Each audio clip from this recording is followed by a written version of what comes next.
ಎಲ್ಲ ಒಂದು SLC ವಿದ್ಯಾರ್ಥಿಗಳಿಗೆ ಟ್ರೂಸಿಕೆ ಅಫಿಷಿಯಲ್ ಚಾನಲ್ಗೆ ಸ್ವಾಗತ.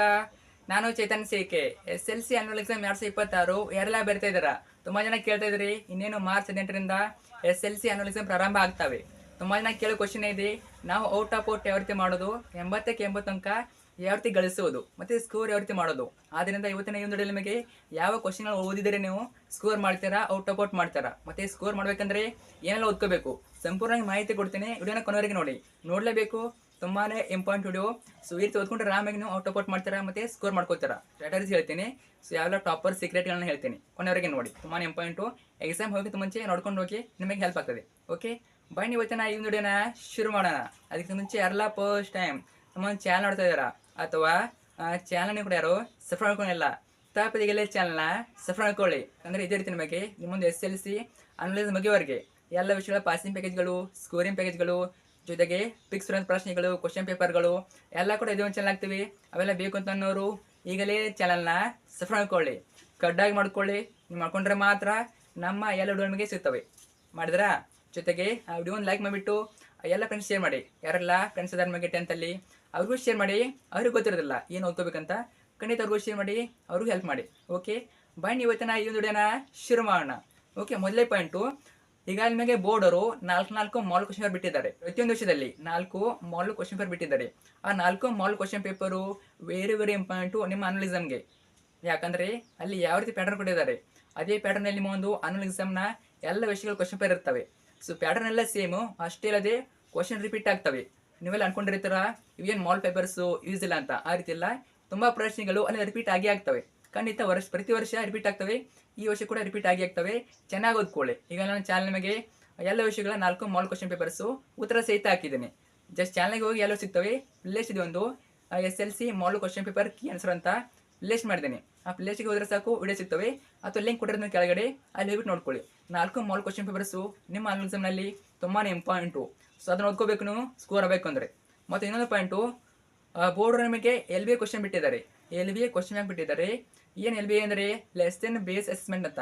ಲೆಸನ್ ಬೇಸ್ಡ್ ಅಸೆಸ್ಮೆಂಟು ಅಲ್ಲಿ ಸುಮಾರು 8450 ಕ್ವಶನ್ ಇವೆ. 8450 ಕ್ವಶನ್ ಒಳಗೊಂಡಿರುವ ಒಂದು ಕ್ವಶನ್ ಬ್ಯಾಂಕ್ ಇದೆ. ಆ ಒಂದು ಕ್ವಶನ್ ಬ್ಯಾಂಕ್ ಬಿಟ್ಟು ಬೇರೆ ಯಾವುದೇ ಕ್ವಶನ್ಗಳು ನಿಮ್ಮ ಅನಾಲಿಸಿಸ್ನಲ್ಲಿ ಬರೋದಿಲ್ಲ. ಏನೇ ಕೇಳಿದ್ರು, ಯಾವುದೇ ಕ್ವಶನ್ ಕೇಳಿದ್ರು ಅದೇ ಒಂದು 8450 ಕ್ವಶನ್ ಅಲ್ಲಿನೇ ಬರ್ತವೆ. ಅರ್ಥ ಆಯ್ತಾ? ಈಗ ನಾನು ಚಾನಲ್ ಹಾಕಿದ್ದೀನಿ, ನಿಮಗೆ ಹಾಕಿದ್ದೀನಿ, ತುಂಬ ದಿನ ಆಯ್ತು ಹಾಕಿ ಕ್ವಶನ್ ಬ್ಯಾಂಕು. ಸೊ ಯಾರು ನೋಡಿಲ್ಲ ನೋಡ್ಕೊಳ್ಳಿ, ಚಾನಲ್ ಇರ್ತದೆ, ಕ್ವಶನ್ ಬ್ಯಾಂಕ್ ಹಾಕಿದ್ದೀನಿ, ಅಥವಾ ಲಿಂಕ್ ಕೇಳ್ಕೊಟ್ಟಿರ್ತಾನೆ ಕ್ವಶನ್ ಬ್ಯಾಂಕ್ ಅಂತ ನೋಡ್ಕೊಳ್ಳಿ. ಸುಮಾರು 8450 ಕ್ವಶನ್ ಇವೆ. ಅಷ್ಟು ಓದ್ಕೊಂಡ್ರೆ LBA ಕ್ವಶನ್ಸು ಬೇರೆ ಯಾವುದೇ ಕ್ವಶನ್ನು ನಿಮ್ಮ ಎಕ್ಸಾಮಲ್ಲಿ ಕೇಳೋದಿಲ್ಲ. ಅದೊಂದು ಪಾಯಿಂಟು. ಸ್ಕೋರ್ ಮಾಡೋರು ಮೊದಲು LBA ನೋಡ್ಕೊಳ್ಳಿ. LBA ಮಾಲ್ ಕ್ವಶನ್ ಪೇಪರ್ಸು ನೀವು ಸ್ಕೋರ್ ಮಾಡ್ಬೇಕು ಅನ್ಕೋತೀರಾ, ಪಾಸ್ ಆಗಬೇಕು ಅನ್ಕೋತೀರ ಅಂದರೆ LBA ಕ್ವಶನ್ಸ್ ಬೇಕೇ ಬೇಕು, ಮತ್ತು ಮಾಲ್ ಕ್ವಶನ್ ಪೇಪರ್ಸು. ಈ ವರ್ಷ ಇಲಾಖೆಯವರು ಹೇಳಿದ್ದಾರೆ, ಏನು ಹೇಳಿದ್ದಾರೆ? LBA ಕ್ವಶನ್ ಬಿಟ್ಟು ಬೇರೆ ಯಾವುದೇ ಕ್ವಶನ್ನು ನಿಮ್ಮ ಎಕ್ಸಾಮಲ್ಲಿ ಬರೋದಿಲ್ಲ. ಅವ್ರು ಸುಲಭ ಕೇಳಿ, ಕಠಿಣ ಕೇಳಿ, ಯಾವುದೇ ಕ್ವಶನ್ ಕೇಳಿ ನಿಮ್ಮ LBA ಇಂದನೇ ಬರ್ತವೆ. ಸೊ ಹೇಳಿದ್ದಾರೆ ಅಂದಮೇಲೆ ಚೆನ್ನಾಗಿ ಓದ್ಕೊಳ್ಳಿ. ಮತ್ತು ಮಾಲ್ ಕ್ವಶನ್ ಪೇಪರ್ಸು ಅಷ್ಟೇ important. Mall question papers LBA ಇದನ್ನು ಮೊದಲು ಓದ್ಕೊಳ್ಳಿ. ತುಂಬ ಏನು ಮಾಡ್ತಾ ಇರ್ತೀರಾ, ಬರೀ ಸಿಲೆಬಸ್ ಓದ್ತೀರಾ, ಫೇರ್ ಓದ್ತೀರಾ. ಆ ರೀತಿ ಮಾಡಿದ್ರೆ ಸ್ಕೋರ್ ಆಗೋದಿಲ್ಲ. ಅದು ನಿಮ್ಮ ನಾಲೆಜ್ ಬರ್ತದೆ ಅಷ್ಟೇ. ನಾಲೆಜ್ ಬರ್ತಿದ್ದಾರೆ. ಎಕ್ಸಾಮ್ ಪರ್ಪಸ್ಸು ನೀವು ಮಾಲ್ ಕ್ವಶನ್ ಪೇಪರ್ ನೋಡ್ಕೋಬೇಕು, ಮತ್ತು LBA ಕ್ವಶನ್ ನೋಡ್ಕೋಬೇಕು. ಹೆಚ್ಚಾಗಿ ಅವೇ ಕ್ವಶನು ನಿಮ್ಮ ಎಕ್ಸಾಮಲ್ಲಿ ಇರ್ತವೆ. ಅದು ಬಿಟ್ಟರೆ ನಾನು ನಿಮಗೆ ಎಲ್ಲ ವಿಷಯಗಳ ಪಾಸಿಂಗ್ ಪ್ಯಾಕೇಜ್ ಹಾಕ್ತೇನೆ. ಪ್ರತಿಯೊಂದು ವಿಷಯದ ಪಾಸಿಂಗ್ ಪ್ಯಾಕೇಜು, ಸ್ಕೋರಿಂಗ್ ಪ್ಯಾಕೇಜು, ಅದು ಇಂಗ್ಲೀಷ್ ಮೀಡಿಯಮ್ ಆಗಿರಲಿ, ಕನ್ನಡ ಮೀಡಿಯಮ್ ಆಗಿರಲಿ, ಇಬ್ಬರೂ ಹಾಕಿರ್ತೀನಿ. ಪಾಸಿಂಗ್ ಪ್ಯಾಕೇಜ್, ಸ್ಕೋರಿಂಗ್ ಪ್ಯಾಕೇಜು ಅವನ್ನ ನೋಡ್ಕೊಳ್ಳಿ.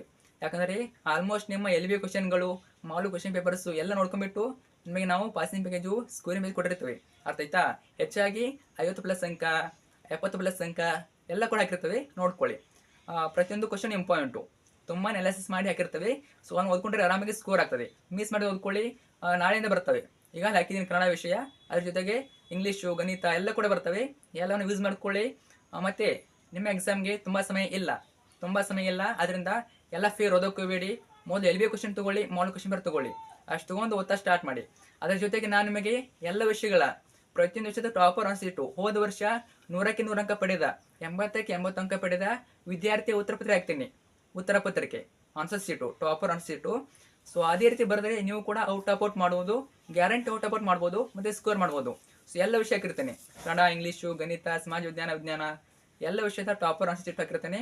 ಅವ್ರು ನೋಡ್ಕೊಳ್ಳಿ, ಆ ಟಾಪರು ಯಾವ ರೀತಿ ಬರೆದಿದ್ದಾರೆ, ಅವರು ತಪ್ಪು ಮಾಡಿದ್ದಾರೆ, ಮಿಸ್ಟೇಕ್ ಮಾಡಿದ್ದಾರೆ, ಆದರೂ ಅವರಿಗೆ ಮಾರ್ಕ್ಸ್ ಯಾವ್ದು ಕೊಟ್ಟಿದ್ದಾರೆ, ಅವ್ರ ಹ್ಯಾಂಡ್ ರೈಟಿಂಗ್ ನೋಡಿ ಎಲ್ಲ ಅಬ್ಸರ್ವ್ ಮಾಡಿ ಹೇಳಿರ್ತೀನಿ, ನೋಡ್ಕೋಬೋದು. ಓಕೆ, ಸೊ ಇಷ್ಟೊಂದು ಅಪ್ಡೇಟು 1 ಲಕ್ಷ ಬಿಟ್ಟಿದ್ದಾರೆ. ಬ್ಲೂ ಪ್ರಿಂಟು ಅಲ್ಲಿ ಕೊಟ್ಟಿದ್ದಾರೆ ನಿಮಗೆ ಯಾವ ಪಾಠದ ಮೇಲೆ ಯಾವ ಪದ್ಯದ ಮೇಲೆ ಎಷ್ಟು ಮಾರ್ಕ್ಸ್ ಕೇಳ್ತೀವಿ ಅಂತ ಕೊಟ್ಟಿದ್ದಾರೆ, ಎಲ್ಲ ಕೊಟ್ಟಿದ್ದಾರೆ. ಫಾರ್ ಎಕ್ಸಾಂಪಲ್ ಕನ್ನಡ ವಿಷಯ ಇಡೀ ಬುಕ್ ಓದೋ ಅವಶ್ಯಕತೆ ಇಲ್ಲ, ಕೊಟ್ಟಿದ್ದಾರೆ ಈ ಪಾಠದ ಮೇಲೆ ನಾವು 1 ಮಾರ್ಕ್ಸ್ ಕೇಳ್ತೇವೆ 2 ಮಾರ್ಕ್ಸ್ ಕೇಳ್ತೇವೆ ಅಂದರೆ ಅಷ್ಟೇ ಓದ್ಕೋಬೇಕು. ಉಳಿದ ಕ್ವಶನ್ ಕೇಳಿದ್ರೆ ಅಂದಮೇಲೆ ಓದೋ ಅವಶ್ಯಕತೆ ಇಲ್ಲ. ಅರ್ಥ ಆಯ್ತಾ? ಈ ರೀತಿ ಓದ್ಕೊಂಡ್ರೆ ಆರಾಮಾಗಿ ಔಟ್ ಮಾಡ್ತಾರ, ಸ್ಕೋರ್ ಮಾಡ್ತಾರ. Don't worry. ಇನ್ನು ನಿಮಗೆ ನಾನು ಪಾಸಿಂಗ್ ಬಗ್ಗೆ ಹೇಳುವಾಗ ಸ್ಕೋರಿಂಗ್ ಬಗ್ಗೆ ಹೇಳುವಾಗ ಹೇಳಿರ್ತೇನೆ, ಅದನ್ನು ಸ್ವಲ್ಪ ಫಾಲೋ ಅಪ್ ಮಾಡಿ. ಓಕೆ.